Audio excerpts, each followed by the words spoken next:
But once in a while, I like to hear the church sing. And I want to hear you sing this song that I heard when I was a little boy, 11 years old, back yonder in Louisiana. Soon one Thursday morning. I want to ask the church to stand and sing with me this morning on the main floor and in the balcony. I want you to lift your voices and sing like you've been born again.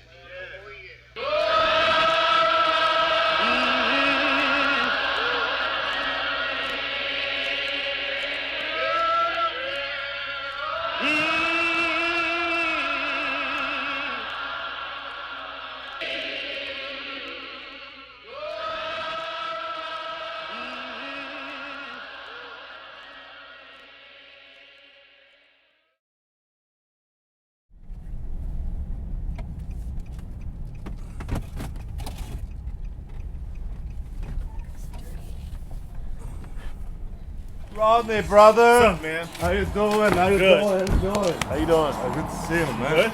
Smell always wonderful. Hopefully I put it in a bottle sometime soon. Okay, yeah. How y'all doing? Already on the inside. Alessandro. T. Hi, T. Nice to meet you. That's over T. Hi. You call him Debo. Debo. It's like being at mass and holding the holy bread, huh? Not yet. Wait for it. Look at this little baby sandwich. You just want to drizzle, just not even the full tone on there. Yes. Just enough to know you got it on there.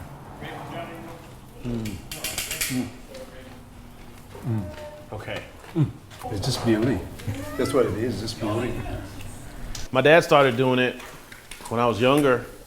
I learned little bits and pieces along the way. I did the first one when I was 11, but I wasn't allowed to put the seasonings on. Not long after that, he would walk me through and show me how he wanted it done, or the best way to do it. Here we are. As we said, tradition evolves, you know? Mm-hmm. With us, we're getting older, we're getting more beautiful, as we said. We all agree on that, didn't we? Yes. How did you see yourself as creative? Like Wow. Never really saw myself as a creator. Just doing the same thing over and over. And you look at the world, no matter what goes on, dinner is served. So I pretty much grabbed the hold to what I grew up doing, just ran with it, and without thinking about any of that, just running straight out there with it. Said I'm going to do this. Food is what I love. This is what I'm going to do. So we got in a taxi on the way here from Charleston, and we had this amazing taxi driver that was really, really passionate about Charleston low country cuisine, and he knew everything. He knew everything about every restaurant in Charleston, and he went through it, but he didn't eat pork, which I found kind of curious. And so I thought I'd try sort of do a dish for him, which had the textures of ham, but had nothing to do with pork. It's actually fish. So it's ham for J. Mike. Okay. So this they use for the recipes, no? Yeah. This is Sweet. oh man. Oh, hey David. David. Oh, this is sweet. The carpe. Oh. Is there enough for us to steal some? Yeah. It's like a fat Yeah, we Fat can white pick acre. some. Oh, This is a Dakar, Senegal cowpea, an African rice cowpea. Yum. Man, it's so good. Sean Brock collected this last January in Senegal. Way out in the middle of nowhere. It's really good. This is the first American growing of this pea in a long, long, long time. so why don't you give us like a kind of an insight about the ingredients related to a culture and how these kind of stratified, you know, this build layers upon layers and create the low country cuisines. There's 3 different types of Italian rice peas in here. There are Asian rice peas in here, 2 different kinds, red and green, and African right over here. These are from Senegal. This geographically speaks to how you can take a culture from all over the world and start mixing it up just in the legume side. And when you're talking about rice, you're talking about 40 different plants overall that went into rice husbandry from all over the world. And what happens is that when creative people are exposed to a new variety of tastes in their market or growing in the backfield of a plantation, the best creations that they produce have resonance. And in this way, signature dishes emerge, like rice-fed ducks. The problem with this tradition, of course, is that at a certain point in our history, the rice ceased being grown in these fields. The ducks no longer fed on rice. Finally, there was a point of crisis that was reached at the end of the 20th century, saying, you know, we've lost too much. How do we get the ingredients back? It was the idea of reclaiming the culinary neighborhood, your neighbors. The cuisine is so palpable here, but it was a ghost. And everyone I spoke to held it in very high regard. And the idea would be, we should just do our own rice just as a kickstart, and then we should get the farmers, chefs, breeders, historians. And if you look at how David has arranged things in his life, everyone has an equal place at that culinary history and modern table. So getting the ideas of how they used to farm and how they used to honor the food, and then put it into a modern setting and take off and go with it and go anywhere. That was the objective. That's why. Plan is to work out how to cook out all these grains that I've got from Glen Roberts from Anson Mills. Here, it's called Teo Sinte, and it's proving like incredibly hard to cook at the moment. We are trying to create a dish which is paying homage to the rice without serving rice, which shows the crops, the 3 years of crop rotation required to grow rice in a successful, sustaining manner, I suppose. So.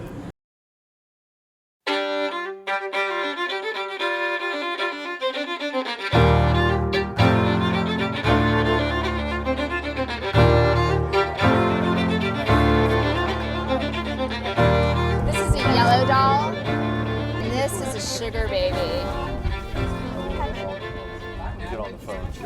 Hago pera. Cinco. Asian pears.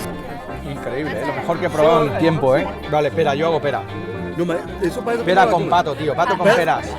Con eso. En 5 minutos has cambiado 3 veces. Ya, pero ya me conoces. Lo que pasa... servirla... No, sí. O sea, servirla cruda pero caliente, la pera, con la salsa de pato. ¿Sabes? Ya que yo...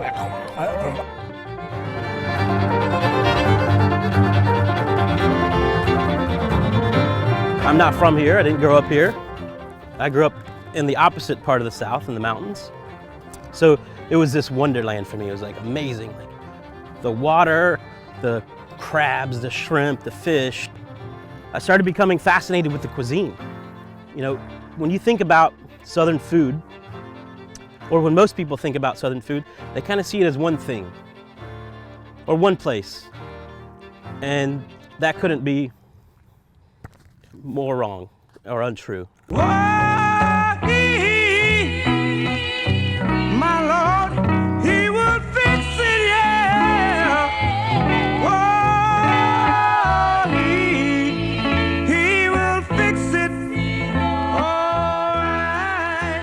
The Low Country is the coastal area that spans from South Carolina into Georgia, and the cuisine of the Low Country is all centered around rice. From the life that you have to live to raise rice. The earliest rice planters, the Italians, the earliest workers in the fields, the Native Americans, the French Huguenots that came here because of religious freedom, and then the West Africans that worked the field. It's all those things combined with the bounties of this area, the things from the water, the things in the wild, the things that are here because of the rice culture. All those things come together in a bowl and you get Low Country cooking. Nice. I've answered that before. You really be able to synthesize that pretty well, brother. I've answered that a few times. I remember the first time I ate a bowl of Hoppin' John in Charleston, and it was awful. It was terrible. And at the time, I didn't really know why. I just thought the dish wasn't good. And I just thought that the cuisine wasn't that important. So I kind of forgot about it. And then along came Glenn Roberts, and he showed me why that dish wasn't good. It's because nobody was growing those ingredients. Yeah. And so you immediately like panic, like, what do we do then? You know, like what needs to happen so that people can sit down in a seat at a restaurant in Charleston and taste the place. Va contra de una percepción que tenemos de que en Estados Unidos no existe una identidad culinaria y tal, pero sí, entonces venimos aquí al Low Country y nos damos cuenta que pues existe toda esta tradición afroamericana que se mezcla con la tradición europea, que con una cantidad de circunstancias de estas plantaciones que dieron un tipo de comida que tiene una identidad muy clara, ¿no? Con un perfil de sabores muy claro y muy propio. I'm pressing on. Yes, I am. Lord, I'm trying to. I hear a home. I got a few more till I have to share. There were very few restaurants in Charleston for a long time. It was almost non-existent. It was just really getting started. The idea of buying direct from the farmer was kind of not even heard of. It's something that has grown over years. It didn't just happen. The day that Husk opened wasn't the day that Low Country cuisine suddenly appeared. It's like the little icing on the cake that there we can have this restaurant which uses only Southern ingredients. Everything that they use comes from the South. And a lot of the cooking techniques are traditional, the recipes are traditional and real. Well, it couldn't even have existed 20 years ago. There wouldn't have been the products available, and there wouldn't have been the public ready for it. It's all a lot of people, a lot of work, layers, to the point where now, look at this. We can have it. We can be proud of our heritage and proud of what we've done, and it's just sort of epitomized. Oh, thank you so much. Oh, so this is unpasteurized milk, yeah? Yeah, straight from the cow. Oh, milk at its best.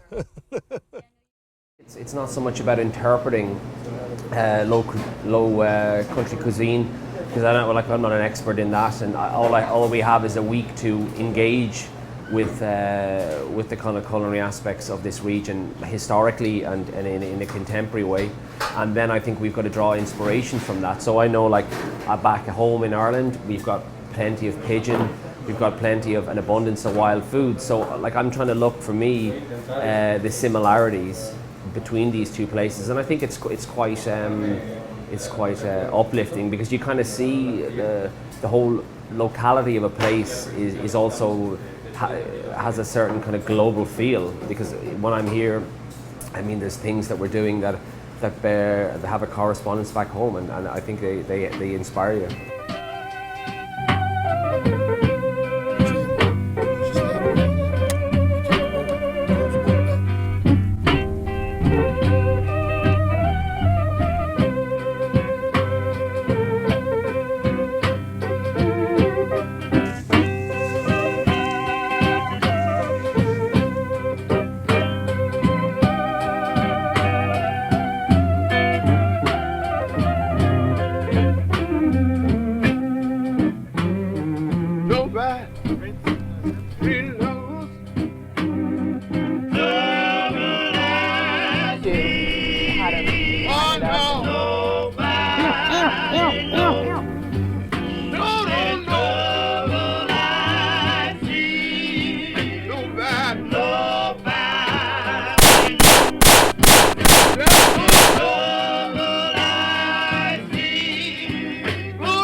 we're taught one way in school. You know, you were a slave, you know, y'all worked out on the fields, but they didn't teach us that, you know, we were architects, you know, we were the ones that knew the creeks, that took them hunting, that, you know, the Africans were the horticulturists. They did the planning, they helped build the buildings. So then I looked back at it and said, wow, that my ancestors really did a whole lot. Up till maybe 5 years ago, I told myself that after middle school, I would never step on another plantation until I had to realize the importance of the plantation and what the African influence was. So now to this day, I go out to the plantation and marvel at it. Oh, I wonder if I can get some sentimental woman to step out tonight and testify. Give your heart and soul to God. Like I did one Thursday night way down in old Macon, Georgia. I was lost in sin and darkness.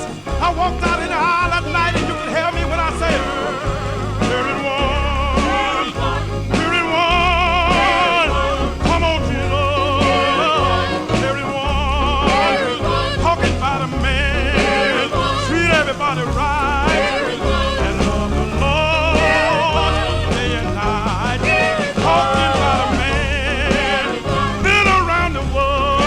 Oh, I know the meaning of love. Talking about a man, love everybody.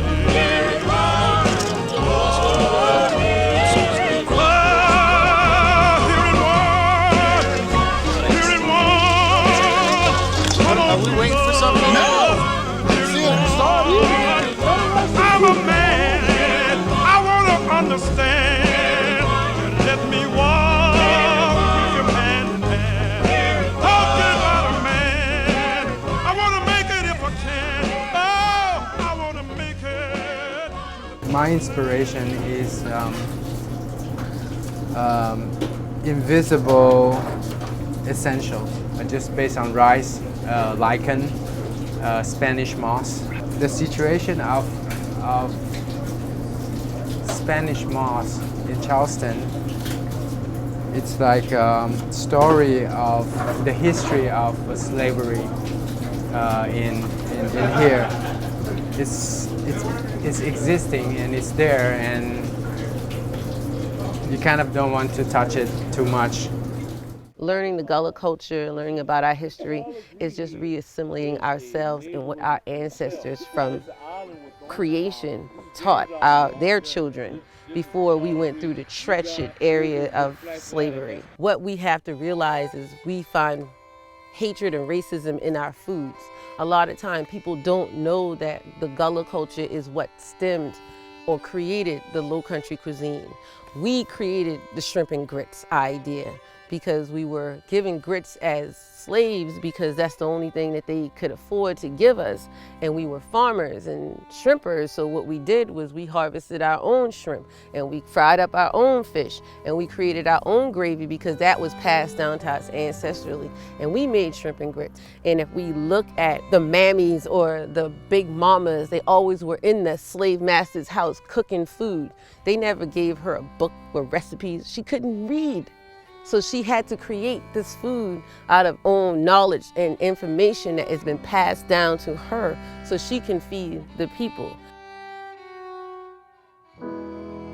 I've enjoyed the experience of being up close to our history. You know, you read about the plantation system, you read about Southern culture, you read about slavery, you see movies, but there's nothing quite like being in the real sight of it. And I said the other night when we were walking back with Ben from the little event at the plantation, you know, with those drooping trees and the moss, and I wonder if the phrase hauntingly beautiful came from a scene similar. I really felt haunted by the, you know, by the history and also sort of enamored with the beauty. It's a very, the real lived experience. Do I see a greater possibility for common ground in this place by way of food? Yeah. Yeah, I do. And I see over the last 10 years what Charleston has built by way of historical research that people like David Shields have done. and Glenn Roberts, by way of a contemporary application of it that people like Sean Brock have accomplished. I see a hope, that a recognition of the past, a realization that we need to do good work now, and a move towards the future. So if you ask me this question, like, what do you do about this stuff? I say that problem is universal, and I say the unique history of this place informs what I see as a really progressive moment in, you know, this 400-year experiment that we're engaged in. Like, right now feels hopeful to me. I don't say that because I want to dismiss the past.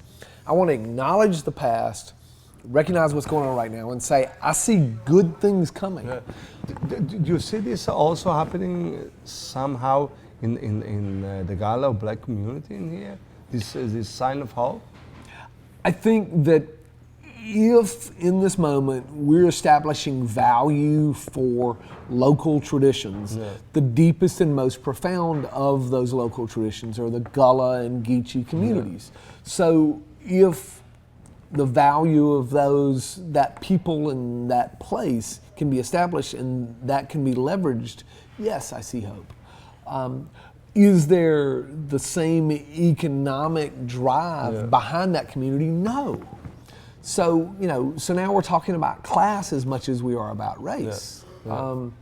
What's the answer to that? I don't know.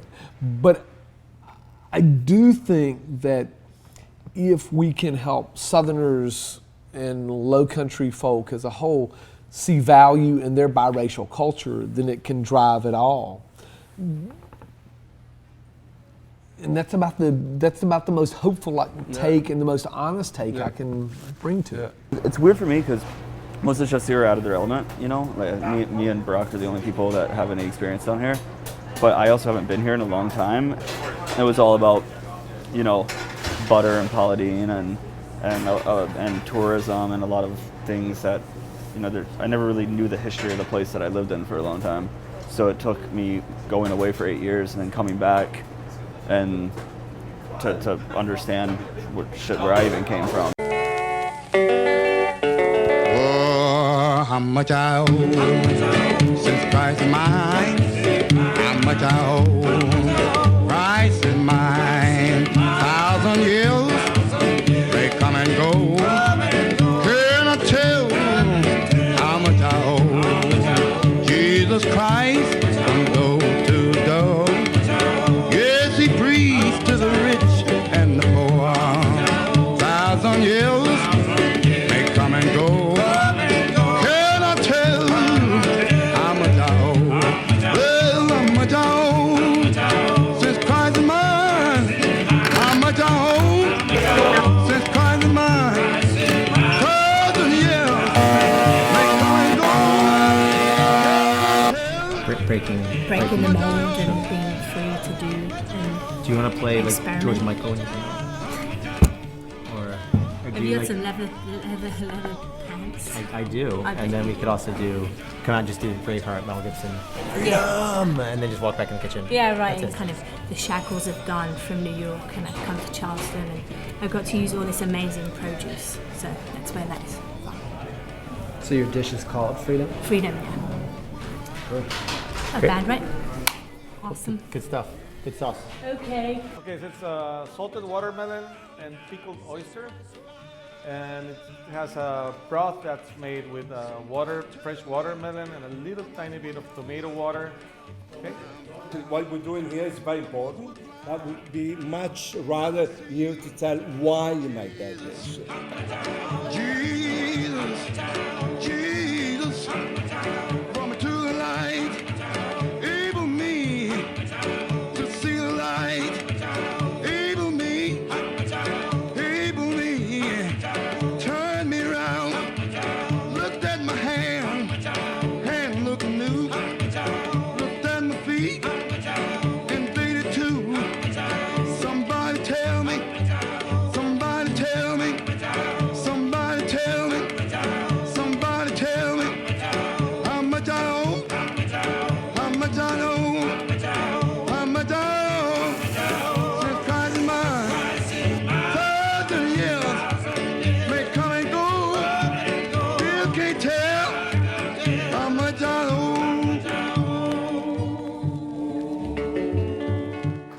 Come in, please, guys. Come on, guys. Come in, please. So let's go and have a few drinks, no?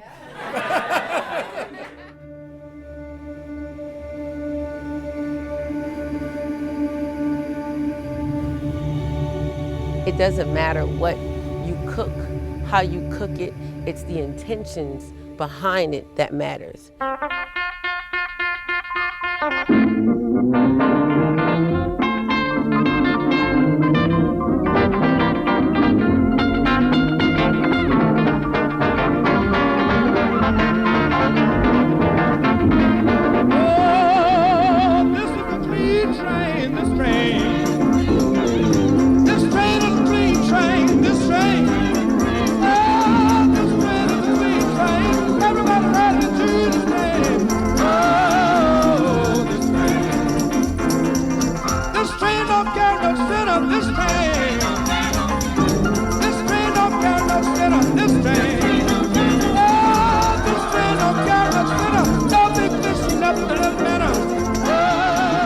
Cook It Raw for me is discovery of a place and a time and ingredients and people, but more importantly people. Cook It Raw is about the people.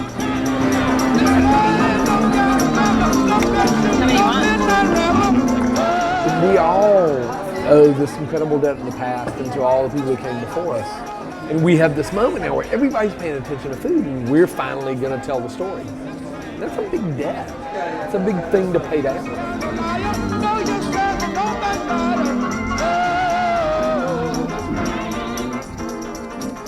Now, just very, very briefly, I'd like to thank really every single soul of you that came here today to support us.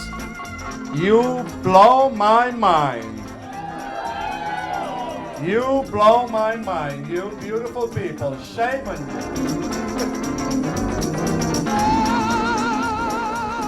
Es aprender, es venir a aprender, es venir a conocer. Cook It Raw is failure. And I think every place has a food narrative, and Cook It Raw for me is about experiencing that narrative. Culture. You know, beautiful place that we live, that is Charleston. And also kind of understanding, you know, that delicate balance that we have in this city, you know, with the races and like how at the end of the day we just have to learn to love each other. Quizás la primera vez que conozco la otra América, ¿no? You have this rich culinary and agriculture history that came together to define a culture, and so here we are both recapturing that, as Glenn Roberts says, repatriating, but I think it's more than repatriating, it's really reimagining it in a modern context that allows it to survive. That's the beauty of Cook It Raw is you're developing yourself as a human being, and the cooking part kind of falls in line. Because traveling and seeing various cultures and trying to understand them is so important. Like, it's so important because you obviously learn new things and find inspiration in different places that you never dreamt, but you realize when you get back home how special your place is. Yeah.